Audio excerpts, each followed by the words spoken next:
नहमदुहु व नुसल्ली अला रसूलिहिल करीम। अऊज़ु बिल्लाहि मिनश शैतानिर रजीम। बिस्मिल्लाहिर रहमानिर रहीम। रब्बि इश्रह ली सदरी व यस्सिर ली अमरी वहलुल उक़दतम मिन लिसानी यफ़क़हू क़ौली। मुत्तक़ीन की हमने सिफ़ात पढ़ी और इसमें आखिरी सिफ़ जो है कि वह बिल आखिरति हुम यूक़िनून, कि वो आखिरत पर यकीन रखते हैं। आखिरत देखें कि इसके बारे में हमें अक़ीदा दुरुस्त करने की बहुत ज़्यादा ज़रूरत है। सबसे पहले हमने सूरतुल फ़ातिहा में अक़ीदा तौहीद सीखा। कुरान जो है 3 अक़ायद को बहुत तफ़सील से बयान करता है और इससे इनकी अहमियत भी पता चलती है। अक़ीदा तौहीद हमने सीखा और अक़ीदा रिसालत इसी में ही आ गया है। और अब अक़ीदा आखिरत, इसमें देखें कि दो चार चीज़ें ज़रूर ज़हन में बहुत अच्छी तरह से जमा लें कि अक़ीदा आखिरत ये है कि मरने पर इंसान की ज़िंदगी का कुल्लियतन ख़ात्मा नहीं होता। इस चीज़ को हमेशा जहन में ताज़ा करते रहना चाहिए, बल्कि मरने के बाद इसे दोबारा ज़िंदा करके उठा लाया जाएगा। आप देखें कि ये सोच और ये ख़्याल जितना पुख्ता होगा, इंसान इस दुनिया में ज़िंदगी जानवरों की तरह नहीं गुजारेगा कि बस खा ले पी ले और जी ले और अपनी मर्ज़ी की ज़िंदगी नहीं गुजारेगा। उसे अगर ये इस चीज़ का अंदाज़ा होगा कि अपने तमाम आमाल के लिए अल्लाह के सामने वो जवाबदेह है, और फिर ये कि वो कभी भी कोई भी काम ऐसा नहीं करने की कोशिश करेगा कि जिससे रब जो है वो नाराज़ हो, या उसको ये हर वक्त जहन में ये तसव्वुर रहेगा कि मुझे अल्लाह के सामने जाना है और मुझे अपने एक एक अमल का हिसाब जो है देना है। अल्लाह ताला कुरान में सूरह ज़िलज़ाल में फरमाते हैं कि फ़मन यअमल मिस्क़ाल ज़र्रतिन खैरन यरा व मन यअमल मिस्क़ाल शर्रन खैरन यरा, कि जो भी ज़र्रा बराबर भी नेकी करेगा वो उसे देख लेगा, और ज़र्रा बराबर भी शर करेगा तो वो भी इसको पालेगा। तो ये उसी बंदे को इस चीज़ का एहसास होगा जो बंदा अपने आखिरत के घर को याद रखेगा। फिर दूसरी चीज़ जो है ये भी जहन में रखें कि ये जो निज़ाम कायनात जिसमें हम बहुत ही खुशी खुशी ज़िंदगी गुजार रहे हैं, ये हमेशा रहने वाला नहीं है। एक वक्त आना है कि सब कुछ फना हो जाएगा और फिर अल्लाह ताला एक दूसरा आलम जो है पैदा फरमाएगा, और उस आलम में अल्लाह ताला ने तमाम फौजशुदा इंसानों को इकट्ठा करना है और सब ने अल्लाह के सामने जो है इकट्ठा होगा और हर एक का फ़र्दन फ़र्दन मुहासबा जो है वो किया जाएगा। अल्लाहुम्मा हासिबना हिसाबन यसीरा। और फिर ये कि इस फ़ैसले के मुताबिक जो लोग कामयाब करार दिए जाएंगे वही जन्नत में दाखिल होंगे, और नाफरमान, काफिर, मुशरिक सब जो हैं दोज़ख में डाल दिए जाएंगे। इसी वजह से अल्लाह ताला ने, आप देखें कि इसकी आखिरी जो 5 नंबर आयत का जो यानी आखिरी जो हिस्सा 5 नंबर आयत को हम देखते हैं तो उसमें अल्लाह रब्बुल आलमीन फरमाते हैं कि जो इन 6 चीज़ों पर ईमान ले आएगा वो कौन लोग हैं। उलाइका, उलाइका जो है ये ज़ालिका की जमा है, यानी इसम इशारा बईद है लेकिन जमा के लिए इस्तेमाल होता है कि ये वही लोग हैं, यानी वही लोग जिनके अंदर वो 6 सिफ़ात पाई जाती हैं। अला पर, ये भी इसम जर है। हुदन, हुदन पहले भी हम पढ़ चुके हैं, हा दाल या इसका रूट है हिदायत और रहनुमाई, और बड़ी शफ़क़त और मेहरबानी के साथ रहनुमाई को और रास्ते को भी कहते हैं। तो ये अल्लाह ताला फरमाते हैं कि वही लोग अला हुदम मिन रब्बिहिम, कि वो हिदायत पर हैं, रहनुमाई पर हैं।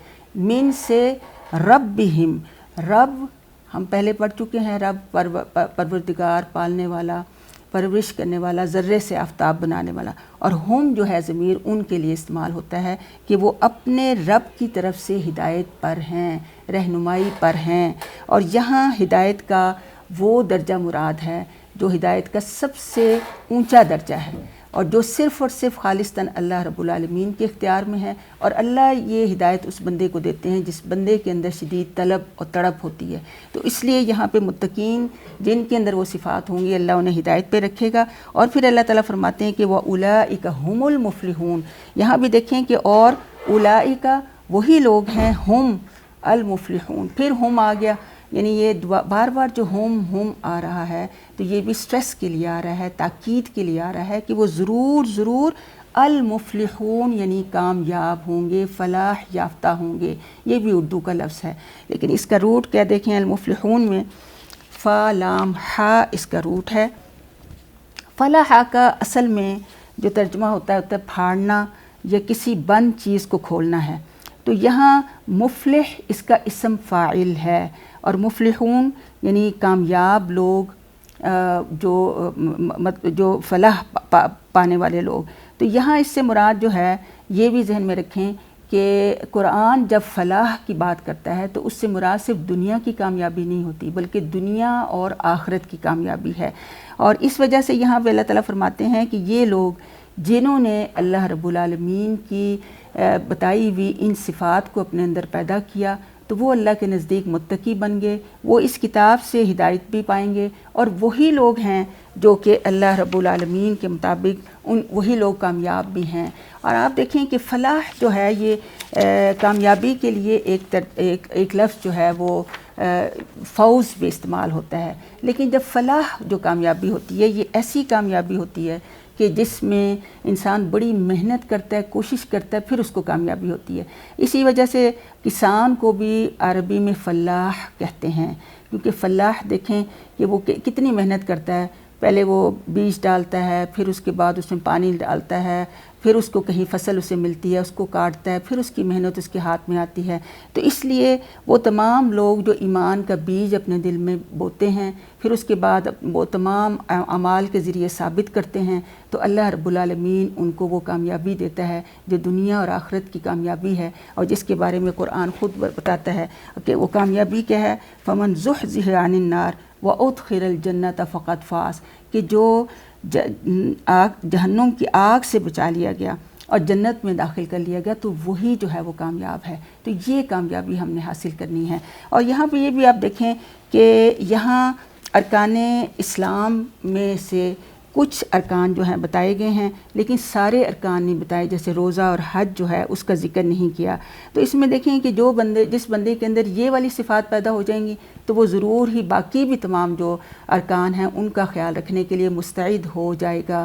اسی وجہ سے اللہ رب العالمین نے یہاں اجمالاً جو ہیں ارکان اسلام بتائے ہیں۔ اور ارکان اسلام کی اہمیت اور ترتیب کے حوالے سے دیکھیں کہ نبی صلی اللہ علیہ وسلم کی یہ حدیث سنیں کہ طلحہ بن عبید اللہ کہتے ہیں کہ ایک شخص نبی صلی اللہ علیہ وسلم کے پاس آیا جس کے بال بکھرے ہوئے تھے، اس کی بات سمجھ میں نہیں آتی تھی اور ہم بھن بھن کی طرح اس کی آواز سنتے رہے۔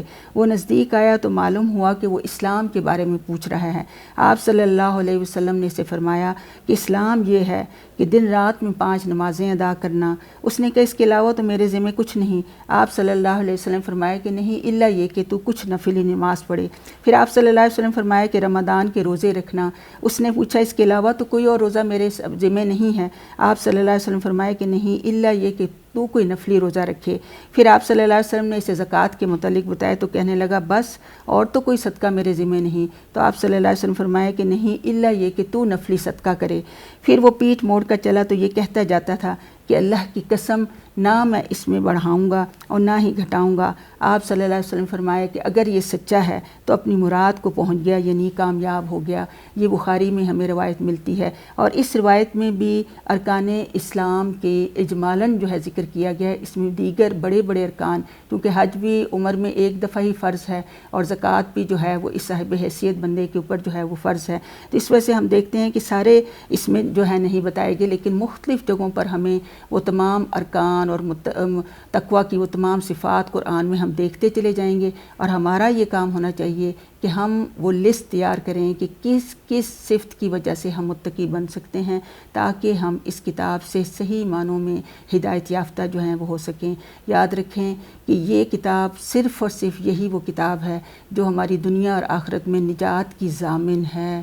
اللہ تعالی ہمیں اس قرآن کی صحیح اور درست جو ہے وہ سمجھ بھی دے، اور ہمیں صحیح طور پر اپنا تقویٰ اختیار کرنے کی توفیق جو ہے عطا فرمائے۔ وآخر دعوانا الحمد للہ رب العالمین۔ السلام علیکم ورحمۃ اللہ وبرکاتہ۔